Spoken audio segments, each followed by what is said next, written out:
Welcome back to Georgia 420 Hour. We are back with our final guest, who needs no introduction. I mean, this guy's a pioneer. He's transcended through a couple generations. I almost want to say you're on the fourth generation. Yeah. And you were going on about Dungeon Family's contribution to Atlanta. Yeah. I mean, even cannabis as well. Like, kind of walk us through this whole thing. Well, let's talk about how did I get introduced to cannabis. First time I ever smoked my first joint, I smoked my first joint in 10th grade with Cujo Gipp. Landed in Mays High School, went to Woodland High School from Fulton County, East Point. From there, we got into the music business. Went around the world. First songs you ever heard me on was a song called Get Up, Get Out and Get Some with CeeLo and the Outkast. Another record that was on that album was Call of the Wild, which had Cujo and Timo on that record. But one record in particular that really explains where we are and how Southerners were always involved with the cannabis business.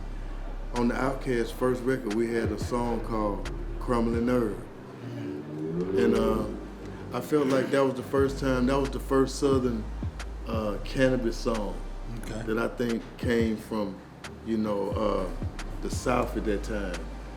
Crumbling Herb with Sleepy Brown on it. So with that being said, I mean, here we are, 2021, after the pandemic. During the pandemic, the name Goody Mob started being searched more than ever before. Before the pandemic, people started trying to find this group that had this record called Cell Therapy. Through this song, people started kind of like going back and finding out who Goody Mob was, who Outkast was, worldwide, these new generations. Well, during this time, I was living out in California, and I got called to the studio by Corrupt. Corrupt was like, yo, Gipp, I'm working on my first mixtape. I'm getting in the cannabis business. This was early 2000 something. He was like, I'm getting in the cannabis business. I'm gonna do a mixtape. I want you to come to the studio. I'm gonna show you something. I went to the studio in Hollywood, and Corrupt pulled up the first commercial, the first time I ever seen this weed called Moon Rock. And I remember looking at the commercial like, okay, it's bud.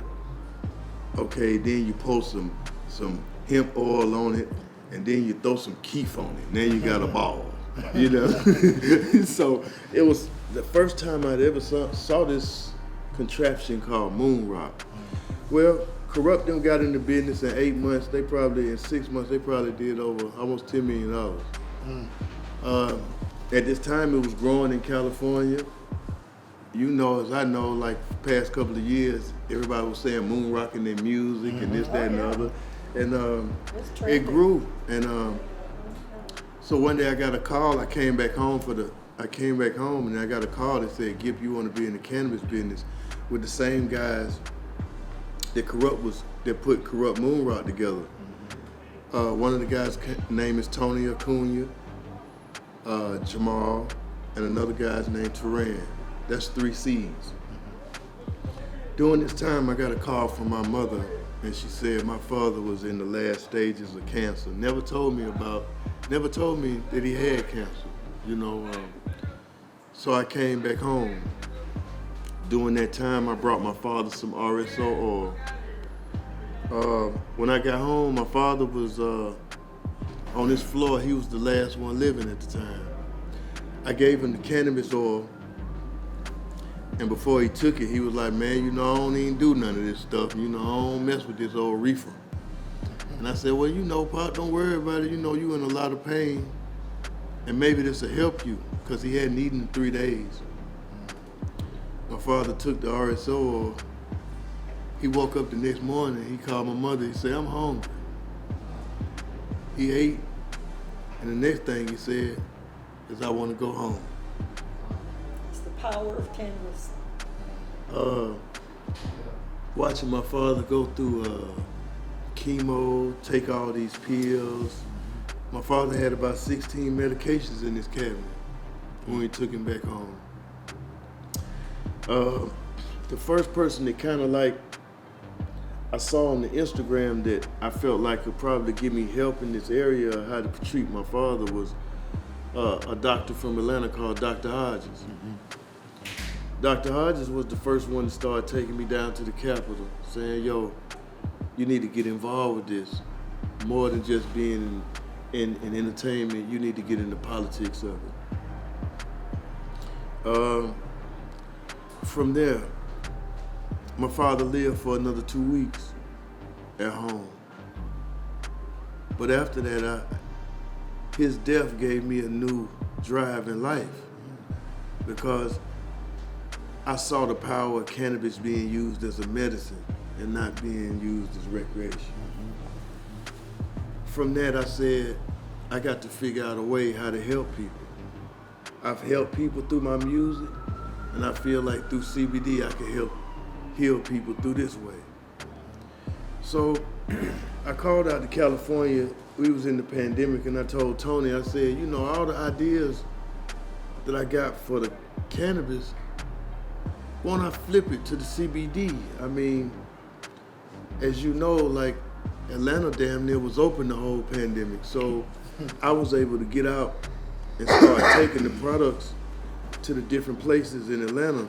The first place I took the products was a place called CBD Superstar in Fayetteville. The owner's named Matt. Matt said, hey man, I enjoy your music. Let's see if your stuff works. We put it in the store.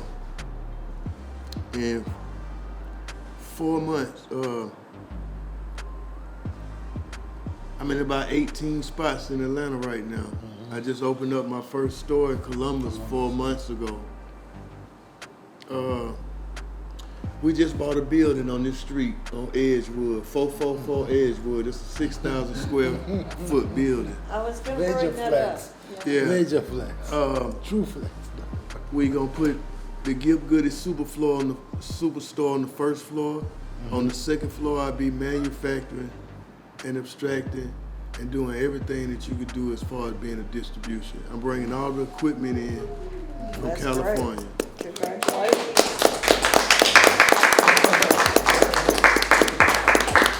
I'm sure you'll be appreciated for bringing it back to the community. Yeah, and that was the biggest part of it.